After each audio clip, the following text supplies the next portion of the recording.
24 থাকলেই 26 হবে, নইলে 26-এর অস্তিত্ব থাকে না। যে সকল ব্যাপারে সংসদের যিনি অভিভাবক, যিনি সভাপতিত্ব করবেন, স্পিকার মহোদয় ইনসাফ করবেন। এই নির্বাচনের সাথে আরেকটা নির্বাচন হয়েছে,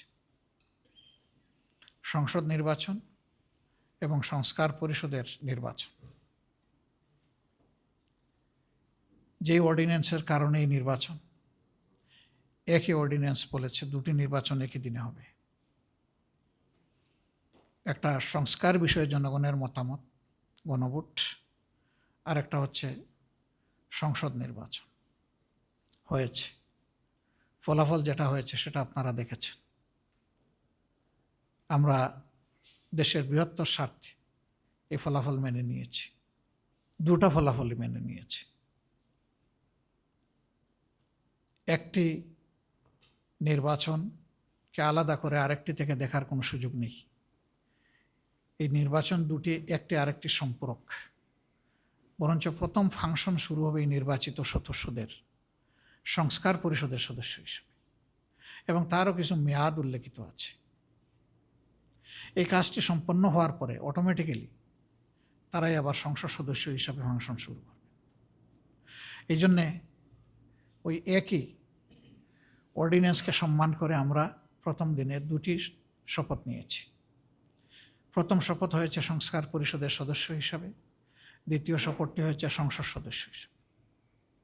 আমরা দুই জায়গায় শপথ নিয়েছি, দুই জায়গায় আমরা স্বাক্ষর করেছি। কিন্তু দুঃখের বিষয়, এখন পর্যন্ত সরকারি দল প্রথম শপথটি তারা নেননি। আমরা তাদের প্রতি আহ্বান জানাবো, আসুন জুলাইকে সম্মান করি। জুলাইকে সম্মান করলেই 24 থাকলেই 26 হবে, নইলে 26-এর অস্তিত্ব থাকে না। 24কে অমান্য অগ্রাহ্য করে পাশ কাটিয়ে 26 এই জাতির জন্য কোনো সুখবর নয়। তারা নেননি, আমরা আশা করতে চাই তারা নিয়ে এই কাজটি দ্রুত সম্পন্ন করবেন। তাহলে 24-এর এত জীবনদান, এত শাহাদাত, এত পঙ্গুত্ব, এত আহত, তার সার্থকতা পাবে। মনে রাখবেন যে এটা বাংলাদেশে যারা ভোট প্রয়োগ করেছেন তাদের 69% মানুষের পক্ষে রায় দিয়েছে। এটাকে অগ্রাহ্য করার কোনো সুযোগ নেই।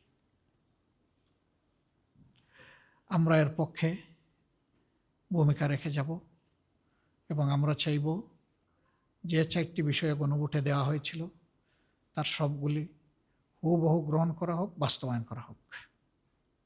আমাদের পক্ষ থেকে এই বিষয়ে সর্বাত্মক সহযোগিতা থাকবে ইনশাআল্লাহ।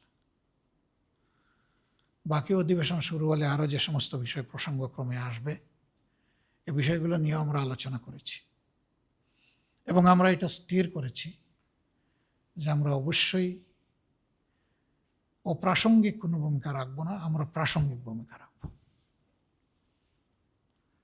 আমরা আগেই বলেছি, বিরোধিতার জন্য বিরোধিতা নয়, সহযোগিতা করতে হলে সেটা দেশ এবং মানুষের জন্য, আর বিরোধিতাও করতে হলে দেশ এবং মানুষের অধিকারের জন্য। এ লড়াই ইনশাআল্লাহ আমরা সংসদে করব, প্রয়োজনে এই লড়াই রাজপথেও হবে। এটা গণতন্ত্রের সৌন্দর্য। আমরা এই সমস্ত বিষয় নিয়ে হুটহাট করে আদালতে যাওয়াটা আমরা সহজে দেখব না, কিন্তু একান্ত বাধ্য না হলে। আমরা যদি একান্ত বাধ্য হই তাহলে হয়তো আমরা আদালতের আশ্রয় নিতে পারি কোনো কোনো বিষয়ে। তা আমরা প্রথমে এগুলা প্রেডিক্ট করতে চাই না। প্রথমে চাই যে সকল ব্যাপারে সংসদের যিনি অভিভাবক, যিনি সভাপতিত্ব করবেন, স্পিকার মহোদয় ইনসাফ করবেন, বিরোধী দলকে যথেষ্ট সুযোগ দেবেন। তাহলে গণতন্ত্রের সৌন্দর্য শুধু ফুটে উঠবে না, গণতন্ত্র টেকসই হবে। যে গণতন্ত্রটা এখনো বাংলাদেশ পায়নি, আমরা প্রত্যাশা করতে চাই এই ত্রয়োদশ সংসদের মাধ্যমে সেটা যেন বাংলাদেশ পায়।